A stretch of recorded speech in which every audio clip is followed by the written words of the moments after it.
All right, welcome back. So, in a story that's been trending for like a week or so, I just wanted to get your take on it. Nigeria clears $3.4 billion IMF loan, exit from debt list.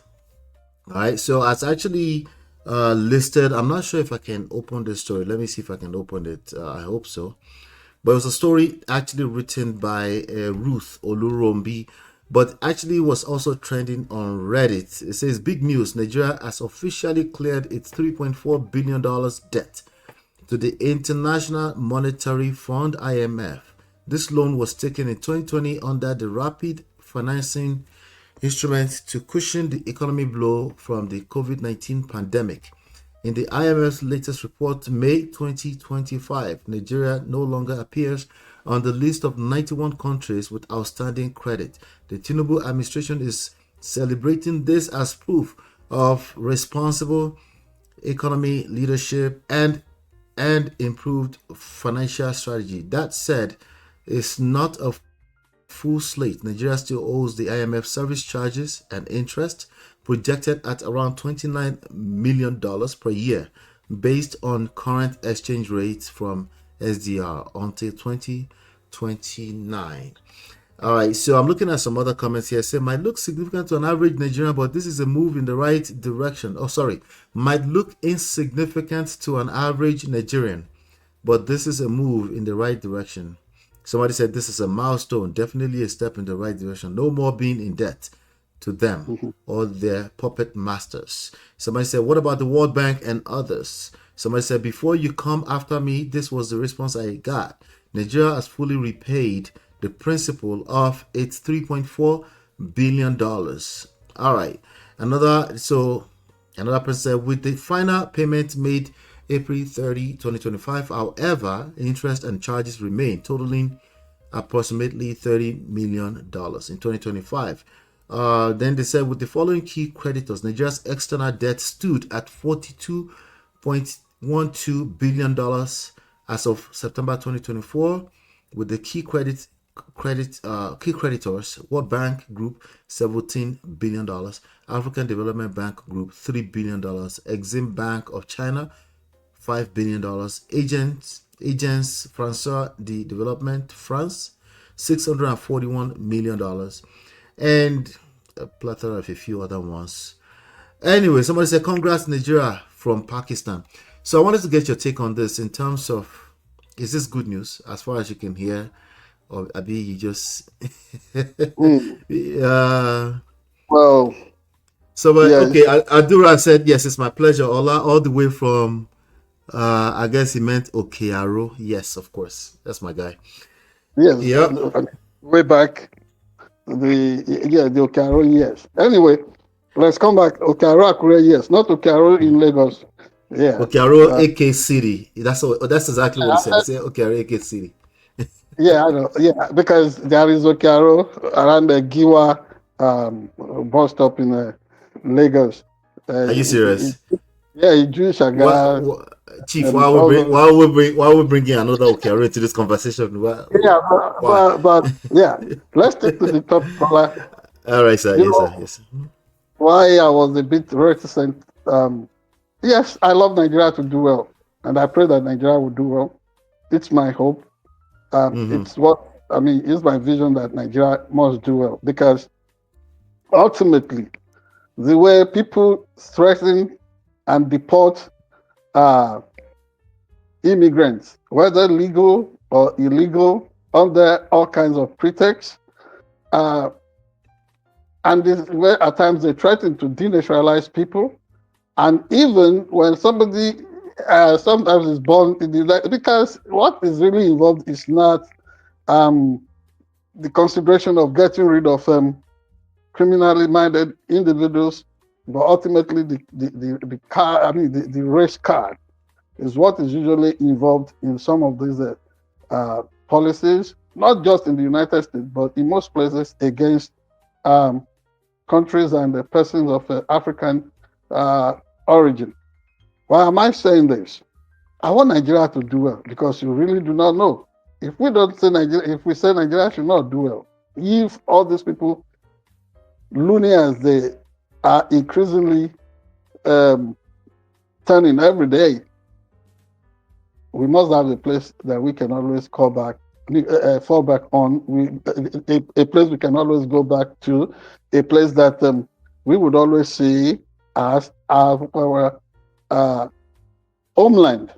So Nigeria must do well. However, it is difficult to really believe some of these things, some of these figures and data that are often, I do not know if they are generated to mislead or to actually state the true position of things.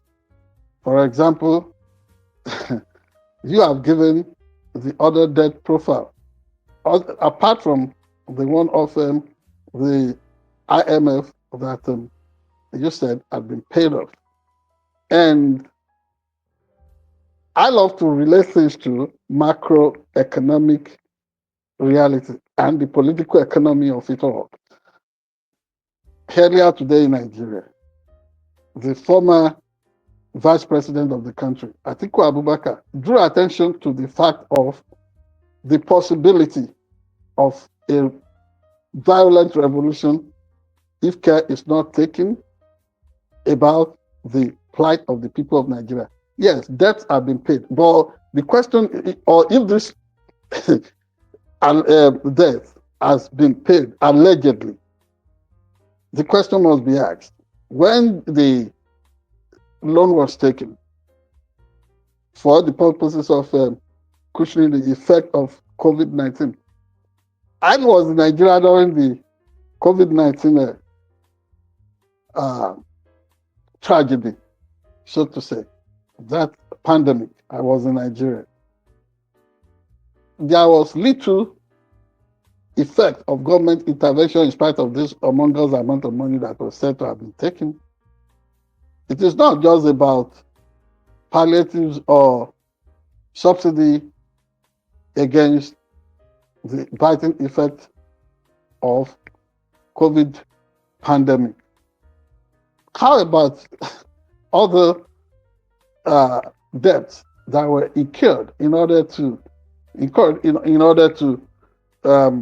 provide infrastructures, this and that, whatever they said they were acquiring the facility for. What is on ground in Nigeria does not match that country's debt portfolio. The two are not commensurate at all. So, ruling elites in Nigeria will take loans for stated purposes in whatever proposals they pushed before the international financial agencies, whether World Bank, IMF, or International Finance Corporation, maybe ADB, all kinds of banks and lenders. At the end of the day, there is nothing to show for it. I remember years back, there was this opportunity of interacting with the Paul Harris fellow from the Rotary Club. They were visiting Nigeria, I think around 1999, and I was able to interact with some of them that were journalists from Brazil. And I said, Brazil's debt profile was huge. How did Brazil plan to take care of it, offset that his debt? And they told me, well, so long Brazil was spending that money to take care of a business, not just for the citizens, but for the country, they were fine. What would be criminal would be for Brazil to take loans and there wouldn't be a concomitant effect or impact on the system. I dare say that in Nigeria, do we have such a situation that we can say that our debt ratio vis-a-vis the inflation situation in the country. Are they really at par? Certainly not. So when they celebrate the payment, yes, we want Nigeria to do better. But there must be sincerity, there must be transparency. Sometime last week, I was reaching out to one of the presidential spokespersons in Nigeria. Somebody, although relatively would be seen as a senior colleague to me in journalism, but we were contemporaries in Abuja there. And I believe we all still practice this trade, this profession. But trying to just have an interaction, trying to just have a conversation, the posture was really antagonistic and adversarial. It was almost like, so how do you approach such people to give you transparent and honest account on some of the things they push out to the public? This story that we are reviewing, Ola, in truth, has been on for almost 3 weeks or a month now. Remember when President Bola Ahmed Tinubu was interacting? Yeah. It's been on since May, but it just trended again. That's why. Yes, he was. Yes, what I will tell you, what brought it. What brought it up again? You see, Okay. he was interacting with a group of Nigerians in Abuja, and he was bragging about how Nigeria had paid off all. Had met its target by the month of August in terms of paying. Realizing is what's it called? Its target concerning revenue, and that Nigeria was not owing anybody anymore other than not owing maybe domestic banks and all that. And then there had to be further clarifications similar to the one where he said in Brazil that corruption was gone, which led to the tweet from Omoyele Sowore that, quote and unquote, that kind of claim was criminal, or maybe calling the president a criminal for saying that kind of a thing. And now it's become a reason for some people calling out Sowore and some people with some idiotic mind saying that they should be given the opportunity to take care of Sowore. I mean, a blatant threat, so to say, that the government should allow them to visit jungle justice on Omoyele Sowore. And I think everybody should take note of such threats. Just because you want to have an honest conversation over issues of public interest in your homeland, in your land of birth. So if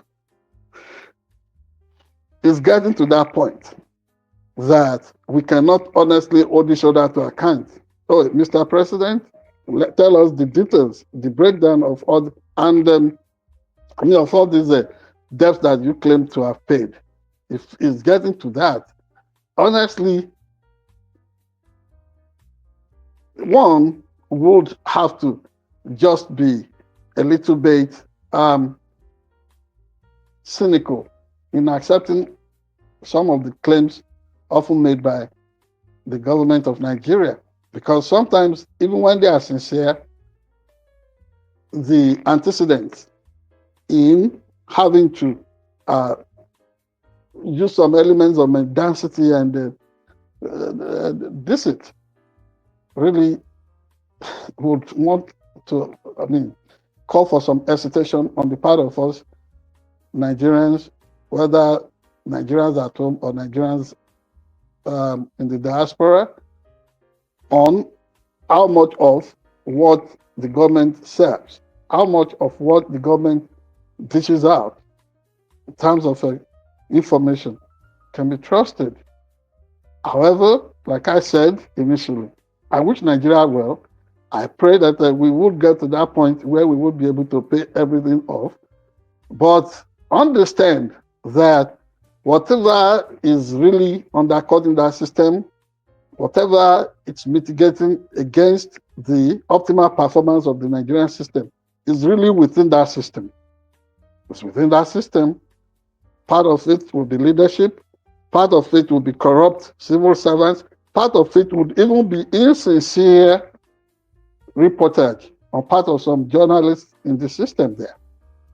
Because protocol journalism is killing the measure of transparency and accountability that the public ought to get from the elected leaders of the country. But this is a story I love us to revisit. This is one development I love us to pay more attention to, because in the course of time, we will still talk about certain developments in Nigeria that would give or seem to really give what's it called, a credence to the fact that we ought to be a bit cynical about some of these claims. Because right now, as we're speaking, there are places in Nigeria where resident doctors are not at work. There are places in Nigeria where teachers are down in tools. There are places in Nigeria where a private investor is saying, oh, let me stand by the country. Let me get the entire place flooded with petroleum products. And some people defending some interests or whatever, because that's always the case in Nigeria. Some people are saying this is the way to go. Some people are saying, no, let us drag the country down until we are able to come to that point of convergence and understand that we all must work for the upliftment of the country. And the government being sincere, I think the journey to our prosperity and stability in that country is going to be tough, All right. if not impossible. Thank you very much. Thank you so much. All right. Join the conversation in the chat, please. Hit the like button, share, subscribe, turn up your notifications. Let's move on to some other trendy stories around the world. We'll be right back.